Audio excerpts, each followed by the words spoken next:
Welcome to CMO Huddles Studio, the live streaming show dedicated to inspiring B2B greatness. I'm your host, Drew Neiser, live from my home studio in New York City. Let's begin with a key and perhaps startling fact. Less than 20% of B2B CEOs have spent any part of their career in marketing. I'm going to repeat, that's like less than 1 in 5. And as such, CEOs' understanding of marketing's potential impact is profoundly limited or potentially profoundly limited. And worse still, many don't know how to help their CMOs succeed.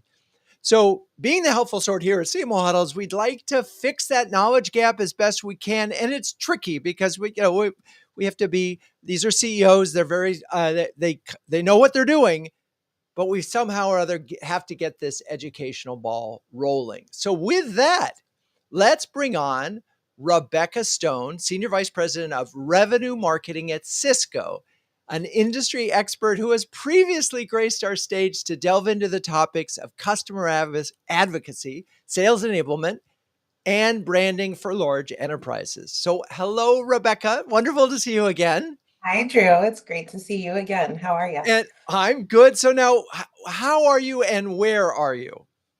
I am great. I'm doing wonderful. It's a Friday for me, so how can you complain on a Friday? And where I am, I know previously we have talked about the fact that I used to be in my laundry room for a lot of these, but we have moved me. I have upgraded into an office space, so I still have the White House background, but I am in a space where I can actually stretch out my arms all the way without No, running into a I wall. love it, and it's like you got a first class upgrade. It's amazing. I It's did. I amazing. really I did. know, but it's still, I still, it's hard for me to adjust. So I may every once in a while said, can you move that washing machine behind you? Yeah, Um, absolutely. anyway, let's talk about this. I mean, you've reported to CEOs, you've worked with a lot of CEOs.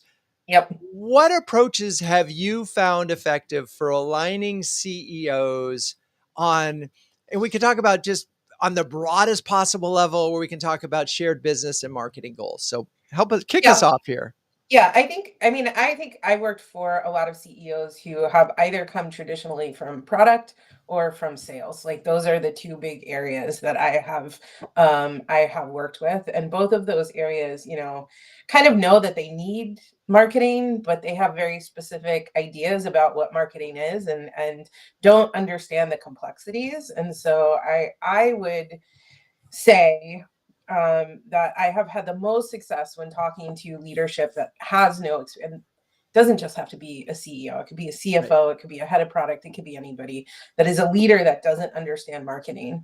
Is really to talk to them about the revenue marketing side of things, which is the math problem, and since both of those organizations are highly focused on math problems in different ways, it's easiest to talk to them about the math. You put the dollars in, that equates to a certain number of people, that equates to a certain amount of pipeline, and those dollars can be branding dollars to create awareness. Those dollars can be dollars to create end of pipeline conversion. But it's about the math problem ultimately that helps them to understand. And then I think after that, once they start to understand that there is a math problem that they have to help me solve, talking to them about more of the subtleties and the art of marketing tends to go over a little bit easier. So it's an interesting thing. And I want to, so in some hands, every CMO and CEO and CFO would love to be able to sort of, as I think as John Miller talks about the gumball machine, put a quarter in, get some Yep. gum out, right? And Yep. we know as marketers that it's not that simple. So is there any risk when you talk about math and you say X dollars equals X dollars of pipeline and you show that through line that it's okay, we'll only spend on that? Well, I think that is where it comes into that next level of detail on the subtleties of what marketing is, and why I made the point of saying there is a branding component and then there is a conversion component, because branding and awareness are part of the math equation. They are a little bit of a stickier component of the math equation in the percentages, aren't quite as clean maybe as the rest of the funnel, but it is a necessary part. And how I talk about that is you need to put people into the funnel at the top of the funnel.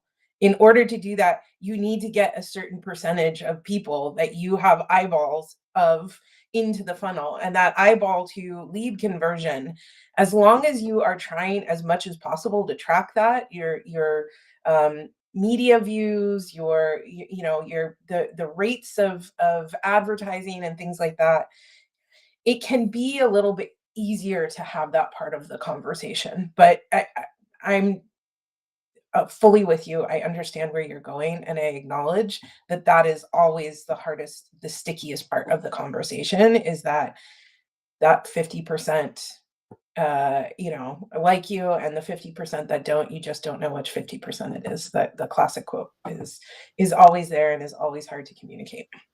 Well, and it's so interesting because there's so many aspects that I want to go in with you on this. And obviously Cisco is a complex company. There's a lot of different products that you could be selling and representing. And so uh, at any given time, uh, there could be people who are absolutely shopping for whatever it is that you're buying, Yeah, and you could get those people right directly. You can say, "Wait, we got him here and we closed him here." yeah, Boom, yeah, easy. And yeah, then there's other people who may or may not be shopping for whatever yeah, it is that you're offering. And so there yeah, are just different stages of the journey that we got to deal with. So, but are there things that you have done in the past where you've seen the light bulb of understanding go off? Like language that you use or metaphors that you've used to help your CEOs and CFOs, the other people in the C suite, kind of yeah. get it?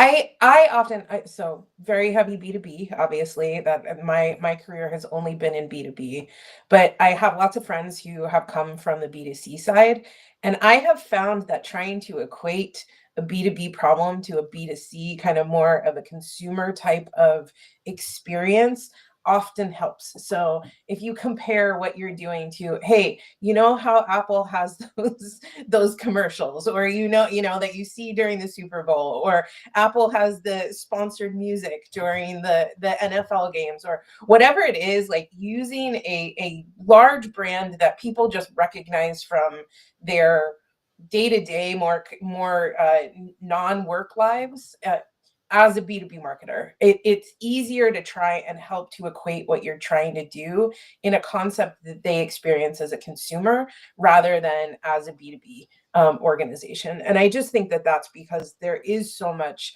effort that goes around brand awareness in the consumer space, that people start to understand, oh, that makes more sense. Like, hey, DoorDash started as an app, but now they're running advertisements on CNN, and things like that, where you start to help to understand that as the scope gets bigger, and as the number of people that you have to touch, particularly for Cisco, you can think about essentially every business in the world could be a Cisco company customer, and that's a massive amount of companies Right.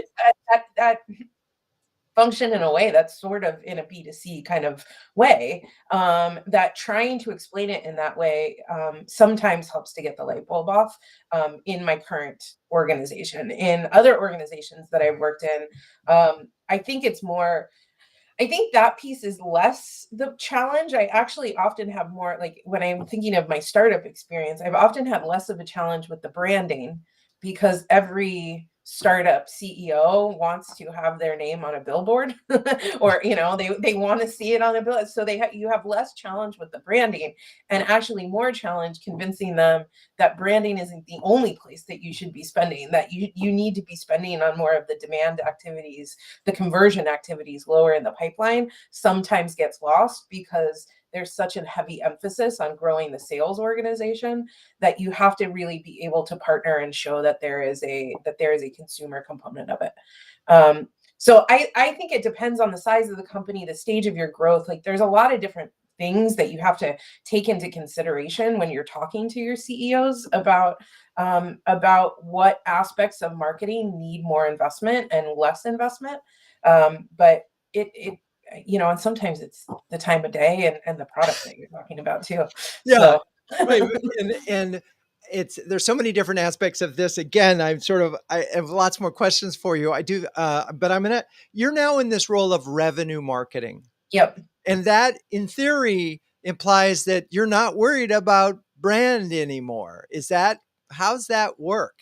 Yeah, I mean, I think I am worried about brand in the idea that I own the digital journey. And so there's a lot of brand that is involved in digital media and in your web presence.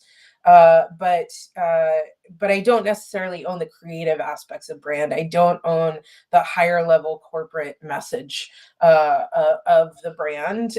But those things are very important, and I think more when I think about revenue marketing, I think about how I make sure that the campaigns that my team is running are tied in as closely as possible to that Right. overall corporate message, because that synergy is going to help us get the leads that we need into the funnel. As I said, that top line brand message is important. It is the most important thing in my head to the start of the funnel. You need to have people be aware of who you are before you can get them to convert to buying from you.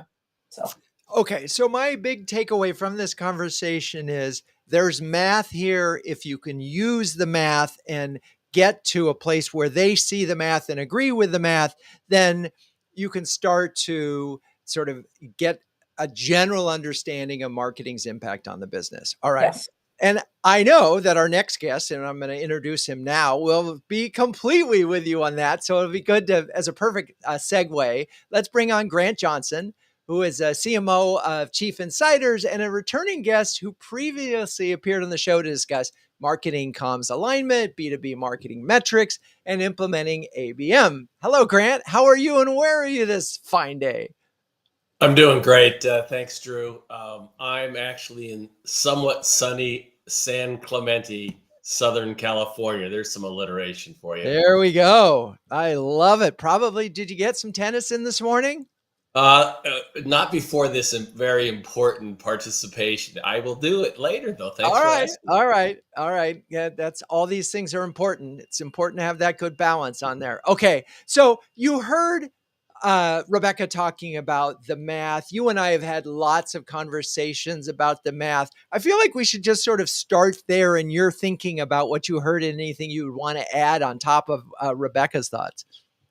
Yeah, I think there's a pretty simple equation. I've been writing a lot on CMO Mentor, talking with lots of CMO huddlers, doing simple marketing performance assessments. And it's all about pipeline for a lot of companies, especially PE back, pipeline, pipeline, pipeline. That's your priority 1, 2, 3, 4, if you need a fourth.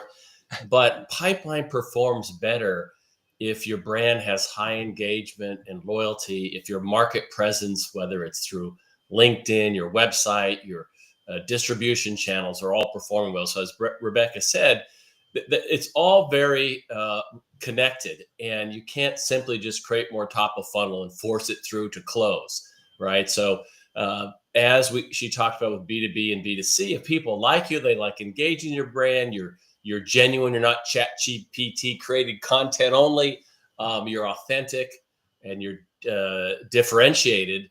All the rest of the interactions along the buyer's journey, by the way, there's probably 20 for most B2B companies, add up to, hey, I'm more inclined as a customer or a buying group to do business with you. And it enables sales to convert more of the pipeline into closed won business or retain customers when competitors are knocking at the door. Okay. So what is it? And you've worked with a number of CEOs. Talk a little bit about this education process, and in your mind, what that what has helped them sort of get the light bulb, them to understand and understand the math and the importance of marketing. And while you do that, I'm going to turn off my AC, which is squeaking. Go for it. Yeah, I think it's an ongoing conversation. You have to do it piece by piece, sort of like you're building a case. There's evidence, and if you keep providing and sharing and dialoguing over, the contextual data that's happening in your business, leading indicators, lagging indicators. We're getting more like this. This is the anatomy of a win we just did. It showed that marketing started it, sales continued it, marketing touched it, sales accelerated it, and we got to close. And they can start to see the totality. I probably the best expression I had from a CEO. I'm a 6-time CMO, but the CEO said to me, "Grant, everything's marketing. Marketing touches everything." And so, yeah, let's work on attribution and pipeline influence and contribution, but make sure all the rest of these things are going well. I said, "Hey, we just won another G2. We did well in the Forrester Gartner analyst review. We've doubled our followers. We're getting really good web vitality where they're staying on the site. They're converting to whether it's a form, a demo, a trial. And all these things just add up to the overall health of the business. And so if your C means not chief marketing officer, but first you're a business person and you're thinking that and speaking the language of business, numbers, facts, objectives, goals, I think that furthers the conversation quite a bit. But it does take time, just like building a relationship with an individual outside of work. It doesn't happen overnight. I found that with I used to run with one CEO. Guy was really fast, so that was tough for me. And I've skied with another CEO, and had bagels with another one, right? So whatever, if you develop that relationship, both factual and personal, I think that'll advance the CMO CEO relationship further. I love that tip. And it's funny, we had a lunch huddle in London, and one of the former CMOs who now runs his own organization had been worked with Mark Benioff at Salesforce in the early days, and would arrange to drive to work with him, even though he didn't need to even live nearby. It was just so that he could get that time, which was really, really smart. So that's an important point. So there is that factual part of this thing, but there's another thing that it's funny. You and I have had a number of these conversations that I think sort of build on each other. One is this notion of really mapping out the buyer journey so that they get to the point that they can see that marketing touches everything, because that's really important. Because I think part of the problem is they say, "Oh, you're just the top of the funnel guy," or "You're just the, whatever." And that's a problem because it isn't. So that's part one, is that, as you mentioned, the totality. And, the flywheel of marketing, if there is such a thing of that, is not one thing. That's another part of this, right? They would love it if it was just one thing. And that's the problem. It's probably, as your dashboard shows, it's really 6 things times 5 things. It's like 30 things. So, right? It's a lot of different things have to be working in concert for a dynamic marketing engine to be really working. And that's complicated. Yeah, and that's what makes it so exciting and yet, uniquely challenging to be ahead of marketing. I heard another consultant say that the CEO wants to know what's the one metric to measure marketing on. I said, run for the door. Look, I've coached 20 CMOs. I know you've coached a lot of CMOs. I'd love to collaborate with other CMO huddlers and help them, and they help me and so forth. That's what's great about the organization. And I have 24 metrics that have worked over 20 years for me. But there's probably 5 or 6. I recently did a blog that you could probably go with just 6. What's most important? Where can you get alignment on? How do you measure success? How can you show value and continuous and improved contribution? Get agreement on that. And you can't be shifting every quarter to a different set of metrics, but it's certainly not one. There are a few that matter, and they do work together. And that's a really important thing to get agreement on, that it can't just be, let's get more MQLs, MQAs. That's a whole nother area to go into, but you've got to get the right combination of marketing tactics, programs, communications, customer interactions that will add up to more pipeline, but more pipeline can convert in your term. So if small business might be a quarter, medium, maybe, a couple quarters, and large business could take 6, 12 months. But you've got to always be working all the elements that drive demand or harvest demand, as you've talked about, capture demand together. And that's how over time you can improve productivity. Anybody can have a blowout quarter, but if you're not working all elements of the marketing equation, you're going to have some subtraction the next quarter in the wrong way.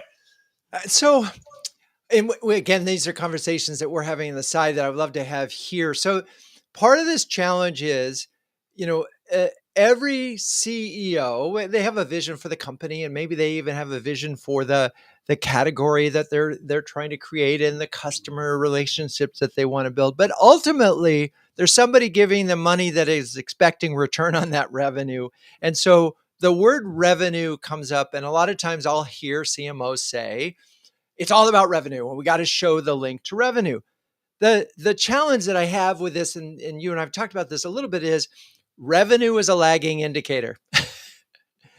And marketers need leading indicators, because without those leading indicators, we don't know how to adjust our spends.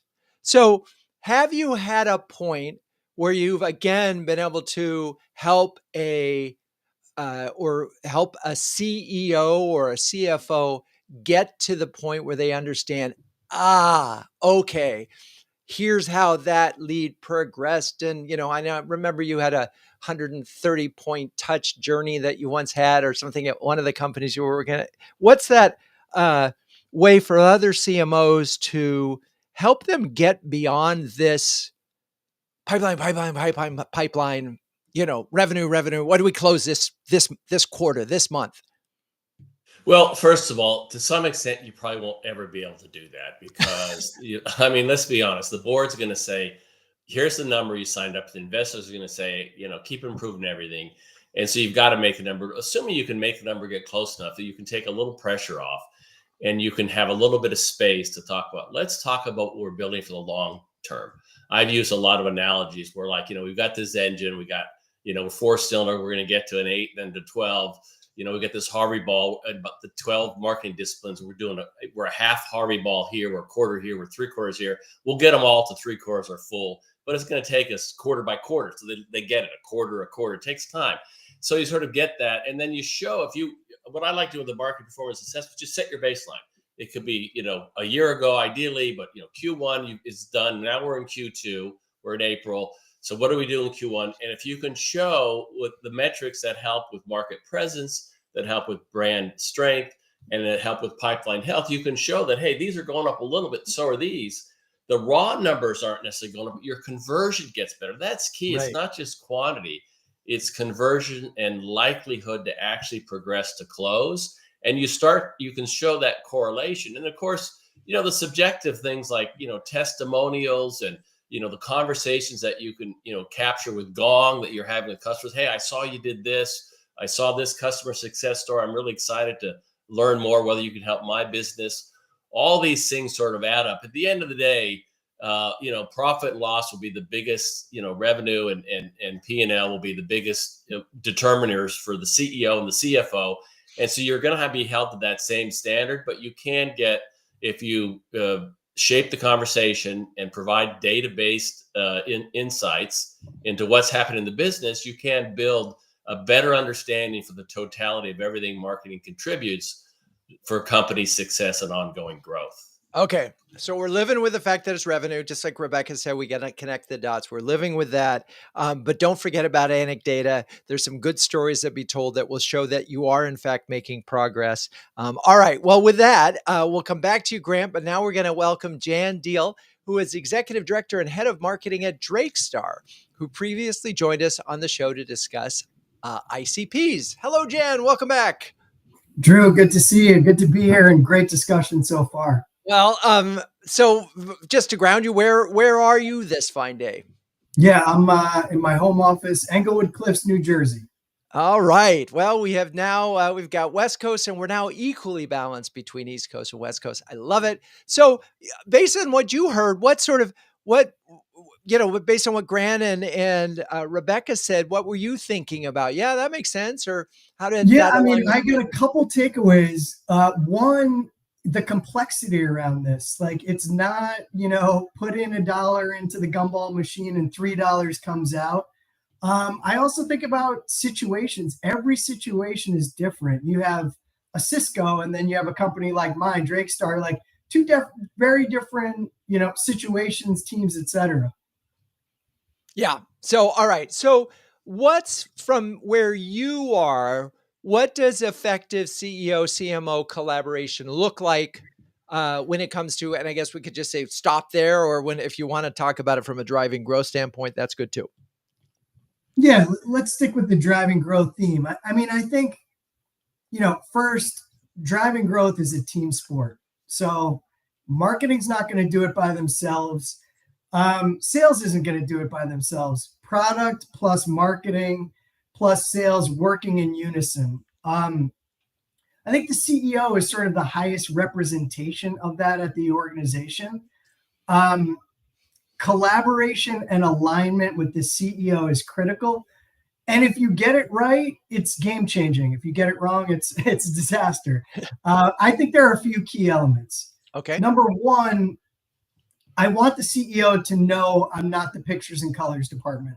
And I think Grant and Rebecca talked about some incredibly interesting growth dynamics. I would say, not all marketers are like that. Not all marketing teams are like that. And CEOs have vastly different experiences. So starting with that mindset, I am here to help you build the business, to drive growth, and to win in the market. Now, of course, easy to say, hard to do.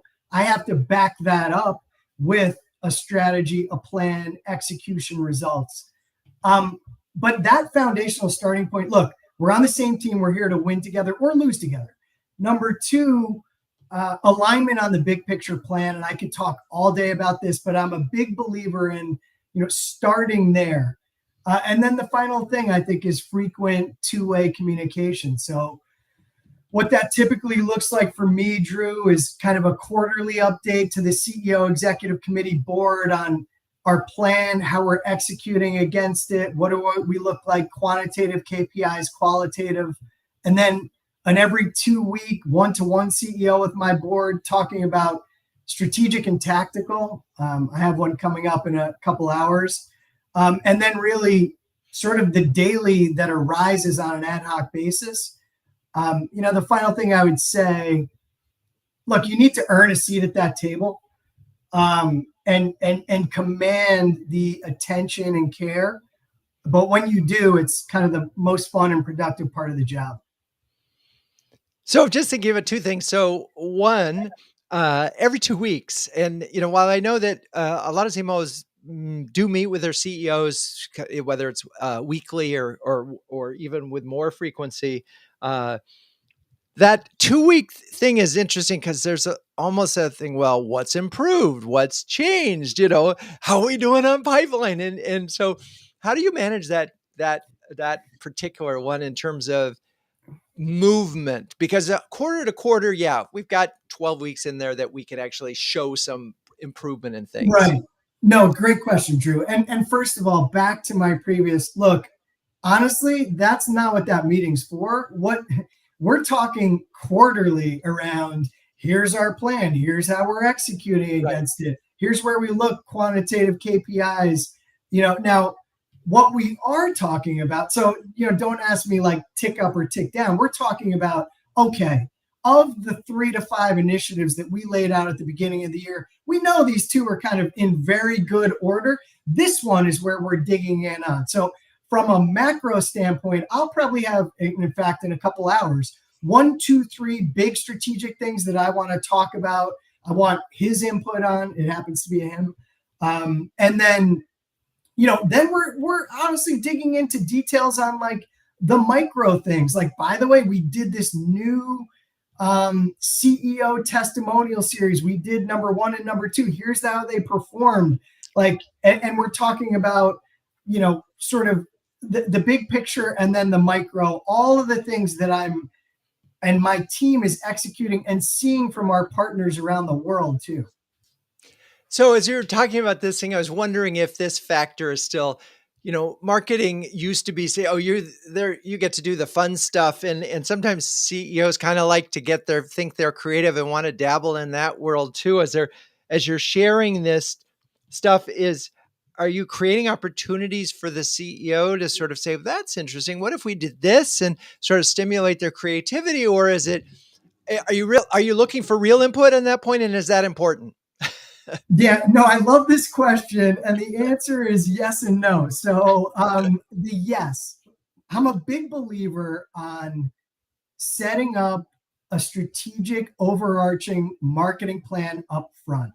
Okay, this is like the first 30 days I get into an organization. I want to understand the competitive landscape, the industry dynamics. What are our competitors doing? Where are we on the maturity curve? What do we have? What do we need?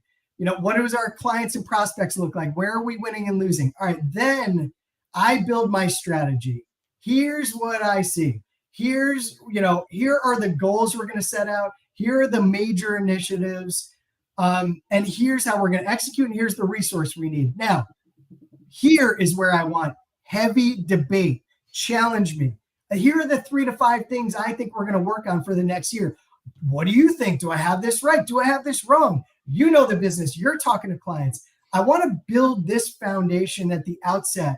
And I want us to wrestle it to the ground together. And I want your opinion. Then, do I care about the minutia? Not so much. And I really don't have to spend all my time worrying about it. Right. Like, so if my CEO says, hey, the logo looked a little off, like, yeah, okay, we'll fix it. Fine, move on. Let's talk about what matters. Now, it also opens the door to build this together. And I want your input on the macro and the micro, but we don't spend a lot of time arguing about pictures and colors because we know what's important.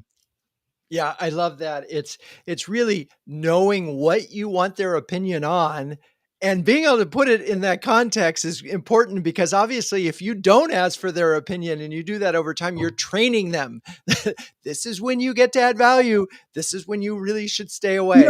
And one thing I should add, Drew, now that you're talking about it, it's so important, whether it's your CEO, whether it's your sales team, to listen and to make sure they're heard and to act on it. So if you come to me and say, why is the logo light blue? I'm basically going to say, you're wasting your time. You're wasting ours. Let's focus on what matters. But when my CEO comes to me and says, hey, did you think about this? What if we did it this way? I'm often going to say, well, okay, or I have a different view, or great call. Let's go out and do it, and then report back on how it's going. So it's not always ignore, and it's not always, oh, sure, we'll do it because you told us to do it.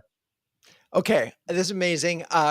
Lots of good things I want to follow up with the three of you, but now it is time for me to talk about what actually brought us together, which is CMO Huddles. Launched in 2020, CMO Huddles is the only community of flocking awesome B2B marketing leaders, and that has a logo featuring penguins. Wait, what? Right. Well, a group of these curious, adaptable, and problem-solving birds is called a huddle. I think there's an aha moment for first-time listeners.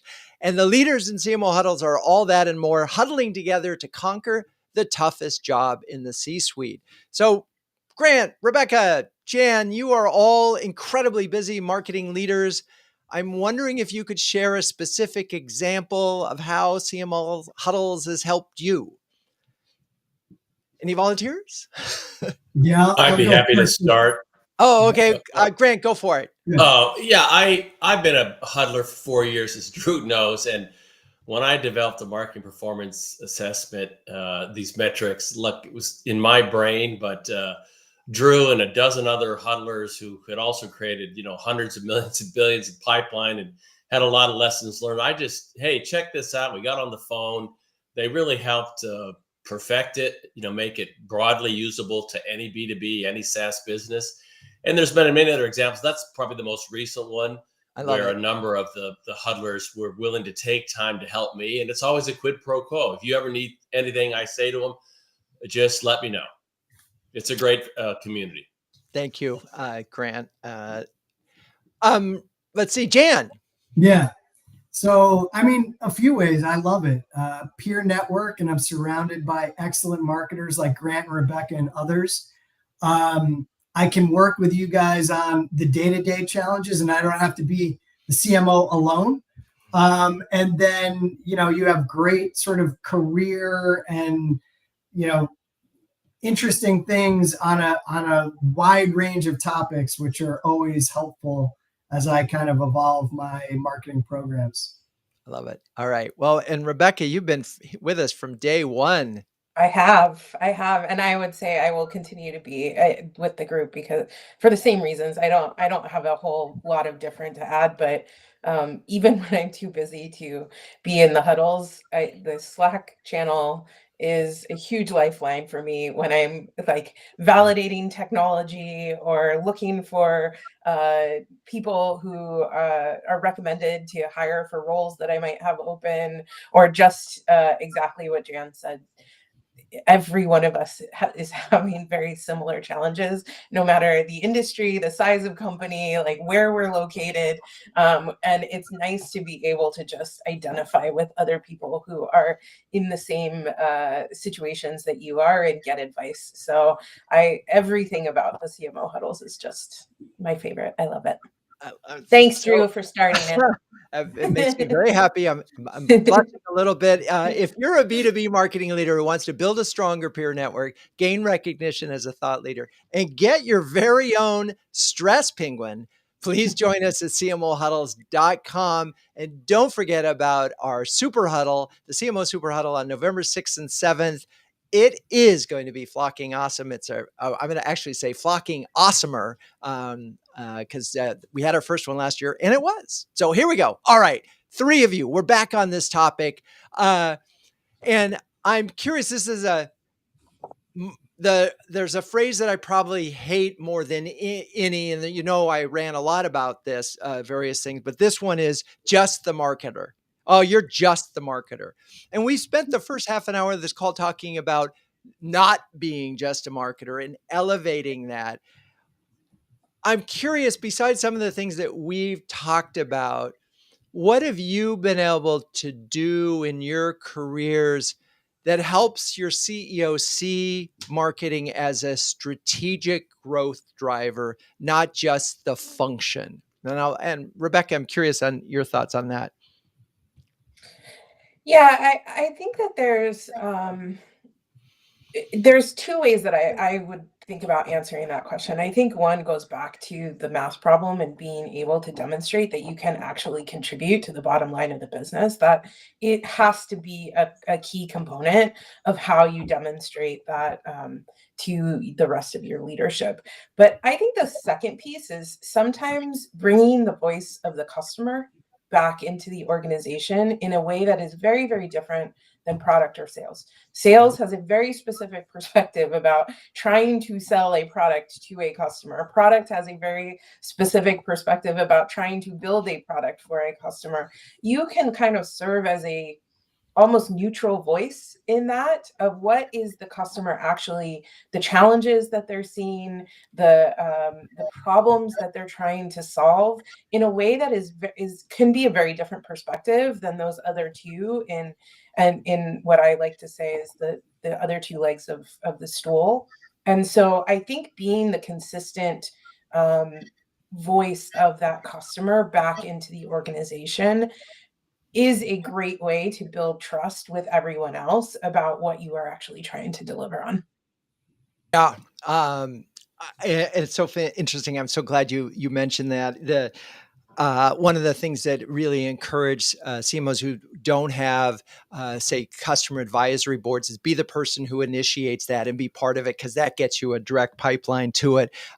We've also talked about in Huddles, we've talked about having a leadership where a program where each of the leaders in the executive suite have executive sponsor program, basically, where you have customers. So those 2 things sort of align a lot. And obviously we get back to the math.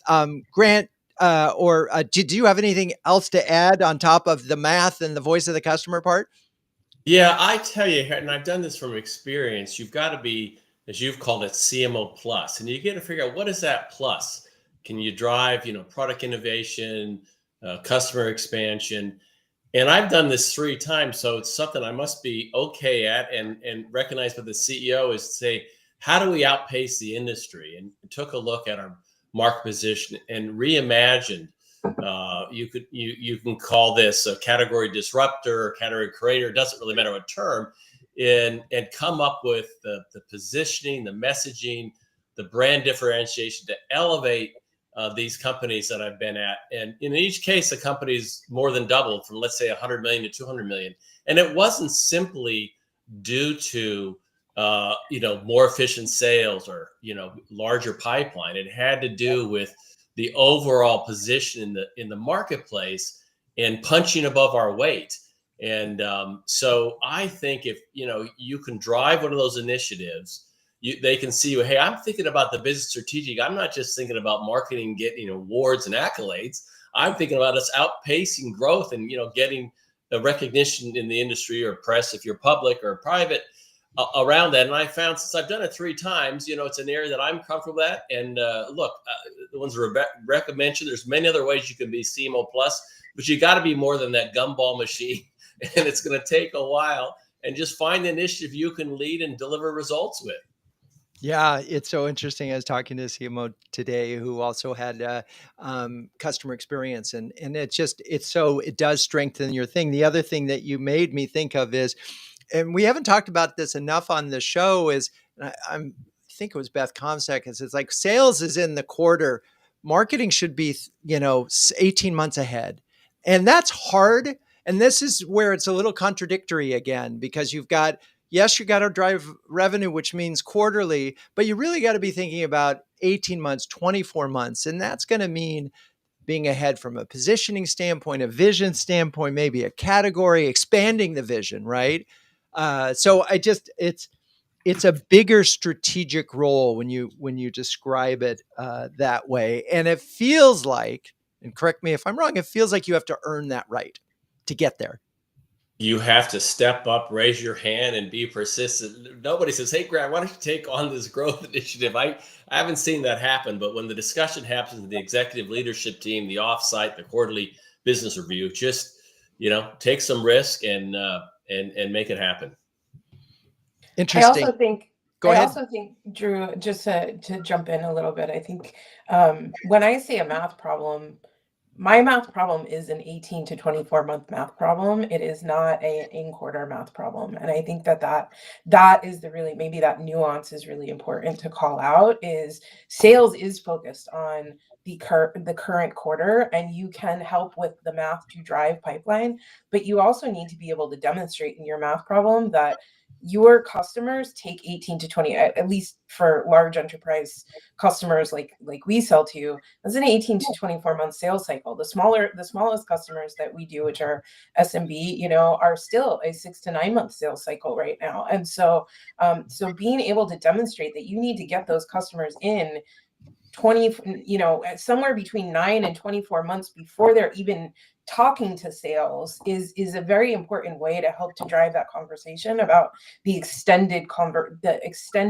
relationship that you need to build with your customer, and how you do that over time. Yeah, it's so interesting, and it's so hard because the business and the investors are so quarterly based. And they're real, right? There's that earnings things coming out if you're public in the case of Cisco, or private in your case of investor. That's where the tension is, and that's why we are having conversations like that. So, Jan, as you're thinking about this, your category is not one that necessarily has a lot of great marketing in it, or has not been marketing led. I'm glad you bring that up. That's just where I was going. And I love CMO Huddles because I'm surrounded by elite marketers like Grant, Rebecca, you Drew. To be honest, to your point, you have to earn that reputation, earn that seat at the table. A lot of marketing organizations, they are, order takers or service functions. I honestly, I've spent decades, and a lot of times I've seen somebody walking down the hall, sales asked me to do this, so I'm doing it. So, you really have to distinguish yourself. And for me personally, I do believe it goes back to building businesses is hard. I'm in the dogfight with you. That's my mission and mantra. Of course, I have to back that up. I mean, what we're building at my current firm, it's a journey. And like we talked about, every situation is different.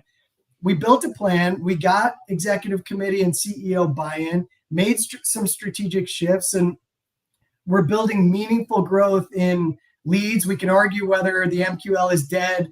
Our LinkedIn following is up tremendously. And like Grant was talking about, the CMO plus is actually starting to come for me, because I'm saying like, look, I'm raising my hand and saying, let's build a business development effort. Let me weigh in here on some of the firm strategy. And my CEO is receptive to that because he sees that we're delivering on what we promised. Okay, speaking of what we promised at the beginning of the show, I said we would help marketers out there educate CEOs. And I feel like there's some questions that you all would love to be able to give to every CEO of a B2B company that they could ask their marketer that would show that they kind of get it. And that like, and so if we gave them 3 or 4 questions or maybe more, what would those questions be? And I know we didn't prep on this one, but it just occurs to me that education it's not just telling them how marketing works. It's about equipping them with the right questions. And so I'm just curious if you 3 on the spot here can come up with some of those questions that you wish more CEOs asked of their marketers. I'm happy to start and throw one out there. And I think it's around making sure that the rigor upon which marketing is being examined and performance is being judged is equal across the board. And I'll just, talk about a couple of the areas in the go-to-market motion. Sometimes it's sales makes the number. It's great. There's not a question of how they made the number.